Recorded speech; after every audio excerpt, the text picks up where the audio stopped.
This prayer reveals what I believe is a very serious mandate. We are responsible to pray for the blessing of God in our personal lives. In a moment, let's read Psalm 67, the entire Psalm. We're going to go back to one verse. I'll expand on it, share testimony, and then I want to read through it and give a little bit of context, okay? Verse 1 of Psalm 67. God, be merciful to us and bless us. Cause his face to shine upon us, that your way may be known on earth and your salvation among the nations. Let the peoples praise you, O God. Let all the peoples praise you. Oh, let the nations be glad and sing for joy, for you shall judge the people righteously and govern the nations on earth. Selah. Let the peoples praise you, O God. Let all the peoples praise you. Then the earth shall yield her increase. God, our own God, shall bless us.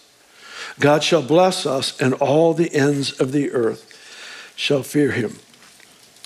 This psalm has required a change in perception, a change in perspective on the nature of God, the tools that he uses. We already know about his heart for the nations, but the tools that he has designed and created to literally draw in the nations, in part, are represented in this psalm. And what I want you to do is I want you to look at verse 6 again. Let me talk to you for just a few minutes on verse 6. It says, then the earth. Now this is following the people of God coming in to a measure of blessing. Let me say, a mantle or breakthrough in the area of blessing. Now I'm not talking about get rich schemes. I'm not talking about building personal empires. I'm talking about supernatural wealth, intellectually, emotionally, relationally, in every single part of life is the design of the Lord. It includes finances, but that's not the focus. The focus here, honestly, is the overall well-being of a person who lives well with the Lord. Doesn't mean no problems or challenges. It just means he walks with us in those difficulties and brings about his redemptive solution. So verse 6, then the earth shall yield her increase. God, our own God, shall bless us. I love that verse. The earth shall yield her increase. Because somehow in this unusual invitation to live in the blessing of the Lord and to see nations come to him, a part of that process is that the earth would say, all right, you can have it. I've been holding it in all this time, but now you can have it. The earth yields, surrenders its increase. We have a wonderful prayer house over here. I remember the Sunday we presented a project to the church family here years ago when people were, the church had grown to a much smaller size. And it was during that time the Lord put in my heart the vision for that prayer house. I saw it sitting on this front row. And it's a long story, not for now. But when we went to raise the money that one Sunday morning, Chris had just got here and prophesied that all of that money would come in pledges or offering in that one day. And so as soon as he gave that word, I think he hid under the front row because we were going to take an offering and actually find out if it happened. So that's a quick way to test the prophetic word. It's a real quick way. Either you have it or you don't. And I think we ended up with $8.50 over the amount that was needed. And one of the kids in the church gave $10, and I think he's convinced he took us over the edge into the land of bounty. And that happened on that day. But that prayer house, my wife had she would manage the prayer ministry there. She had a little office. As you walk in, there's a little door to the left, and there's a small little office that was her office. And of course, she would pray there as well as in the main part and work from that little office. And she had a plant in there. And this plant, just, if you can imagine being in this place for this continuous worship, like 24/7, and prayer and intercession for the nations and all that goes on there. No weddings, no Bible studies, no anything else, just prayer and worship. This little plant that would bloom it would have flowers every November and December. But something happened to that plant in the time it spent in that prayer house. It finally got to where it just bloomed 12 months of the year. Just continuous 12 months of the year. Now, you have to understand, When the more pronounced the presence of God comes, the more he messes with our understanding of seasons. Jesus said in John 4, he said, you say it takes 3 months and then there's a harvest. Why did they say it took three months and then a harvest? Because that's what it takes. You plant the seed, 3 months later you get the harvest. So Jesus says, you say it takes 3 months. I say the fields are ripe and ready for harvest. Of course, he's talking about evangelism, but he's using a natural parallel. I remind you, the book of Ezekiel says, and your trees will bear fruit 12 months of the year. So here's this plant over here that would have blooms on it 12 months of the year. Benny and I bought a new house a few years ago, a little over 3 years ago. And the previous owner did a masterful job of hiring and having landscaping done. And so there's flowers and trees in all the right places, you know. And there's this one place right out the front and right to the right of the walkway as you go towards the house, this beautiful section of just iris flowers. I love flowers. I'm so impressed with God who would create flowers that don't do anything except look beautiful. I mean, they just look beautiful. And that would be in his heart and mind. You know, he's different than we sometimes think. He's not just this industrious, functional person. He's one who loves beauty. His first miracle took place at a wedding. And it's just this heart of a celebratory father who does this stuff. So here's these irises. And we noticed a year or so ago, in fact, it was a year ago, these irises, they bloom every, I think it's March and April, May, maybe. And a year ago, they had blooms in November that continued in December. And then, of course, they started again in April, in May. But then we noticed in the heat of the summer, July, they had flowers again. And then in August, in the smoky heat of August, flowers again. And September, and they've got flowers. In fact, after this Noah's flood that took place here just recently, competing with Noah's, exaggeration, but only slight. After that, it just threw up a whole bunch more flowers. And so we've got this iris plant in front of our house that is now giving us beautiful flowers, basically 12 months of the year. What is it? I feel like little tiny things like this are signs to catch our attention, that there's a shift in season in which he's going to function outside of nature, outside of the boundaries. It's not that nature and those responsibilities aren't fit. They are, but they are not limiting. They don't limit him. And I felt I was honestly to prophetically declare a shift in seasons where things would happen unusually so in the area of harvest and personal increase. I have a friend, I won't mention his name just to keep the focus away from him. I'm not sure he'd appreciate it. But he has thousands of orange trees. And these oranges, we have an orange tree at our house right now that our previous owner made sure was planted. It's gorgeous, and it has oranges right now. I just ate a couple this week from. And so November, December, I think January, we have oranges. But my friend's orange trees, I think he's got like 12,000 of them. Half of them have oranges in like July and June. The wrong season.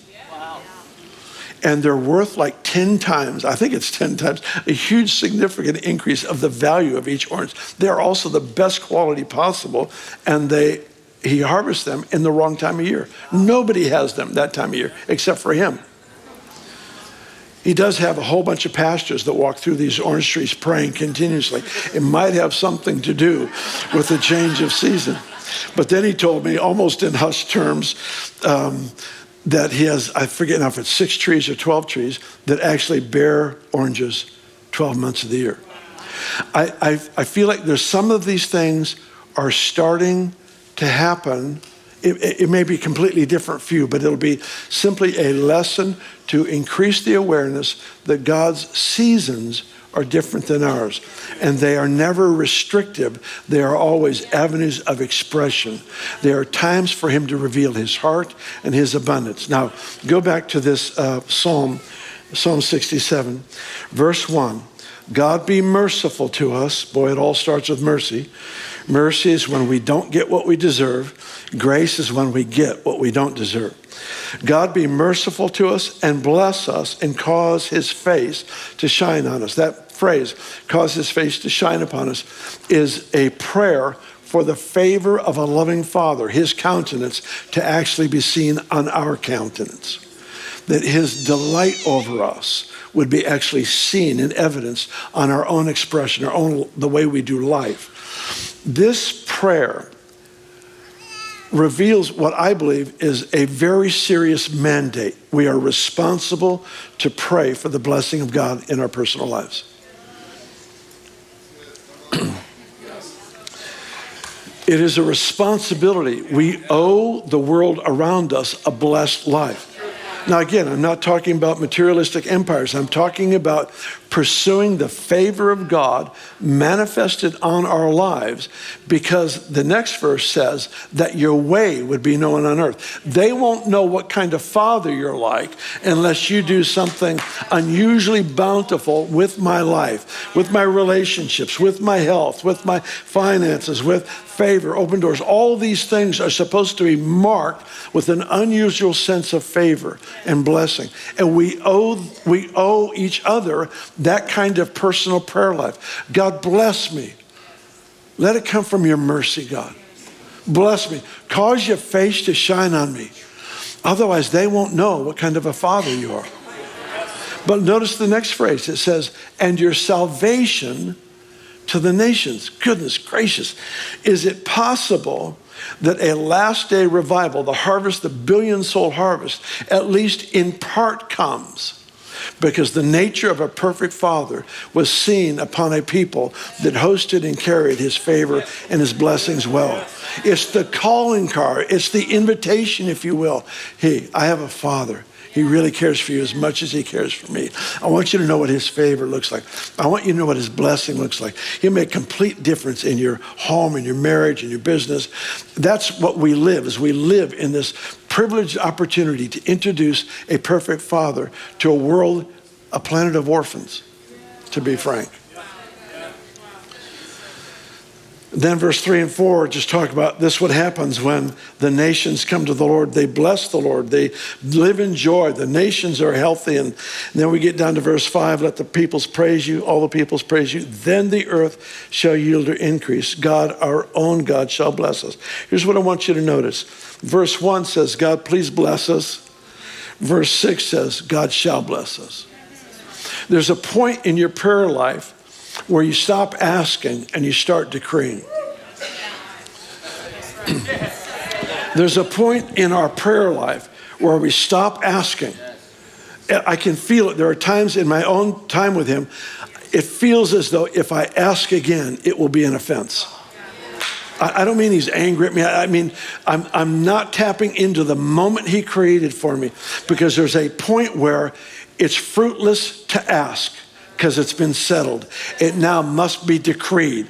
And it's in the decree that things, the purposes of God, actually begin to unfold in a realized fashion.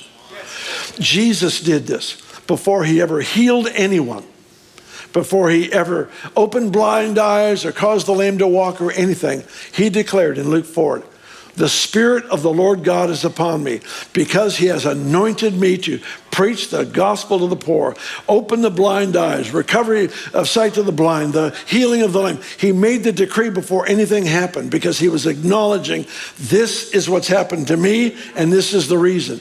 And I'm telling you, folks, decree over your own life. I am blessed by God as a testimony to the nations, because the billion soul harvest I get to be involved in. I have a role. I have a part to play, because the favor of God is on my life. And there is someone that's going to see it. That's right. I don't mean we all get broadcast on the news. Who would want that anyway?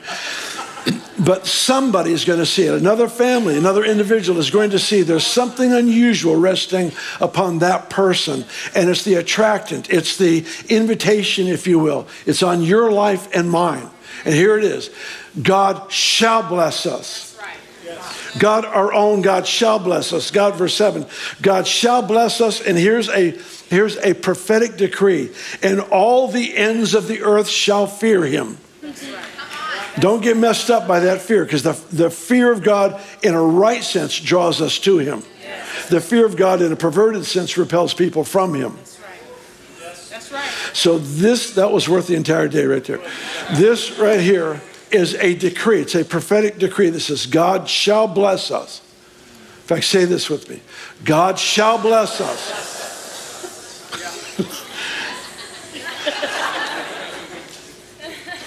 God shall bless us. And all the ends of the earth shall fear him. And all the ends of the earth shall fear him.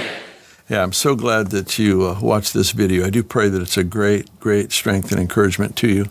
And I've got a verse that really is my cry for all of us. And it's Psalms 20, it's verse 4. May he grant you your heart's desire and fulfill all your plans.